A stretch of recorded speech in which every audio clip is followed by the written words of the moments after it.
కర్నూలు జిల్లా ఎమ్మిగనూరు పట్టణంలోని స్థానిక ప్రభుత్వ ఆసుపత్రిలో చికిత్స పొందుతున్న కల్లుకుంట గ్రామానికి చెందిన దళిత మహిళ గోవిందమ్మను నందవరం టీడీపీ నాయకులు గురురాజ్ దేశాయ్ పరామర్శించారు. జరిగిన ఘటన గురించి బాధితురాలను వివరాలు అడిగి తెలుసుకున్నారు.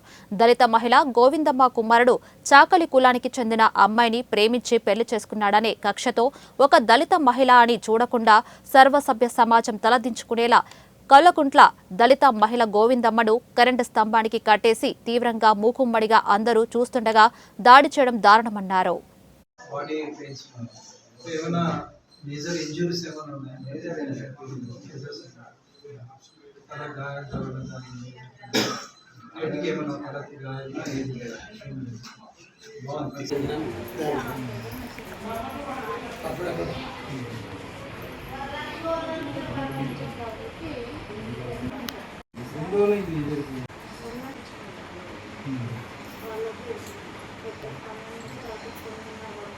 పెద్దకడువూరు మండలం కల్లుకుంట గ్రామవాసి అయినటువంటి గోవిందమ్మ గారికి మళ్ళా గ్రామస్తులందరూ కలిసి పాత కక్షలు అంటే ఈ ప్రేమ వివాహాలు అంటే ఆయన కొడుకు చాకలి కులస్తులైనటువంటి అమ్మాయిని ప్రేమించి పెళ్లి చేసుకున్నందుకు దాని కక్షతో ఆ ఊరిలో కొంతమంది గ్రామ ప్రజలు దాదాపుగా ఒక 200 దాకా 300 మంది ఆమెను వివస్త్రం చేసి మరి కరెంటు పోలుకి స్తంభానికి కట్టివేసి కొట్టడం చాలా దారుణం.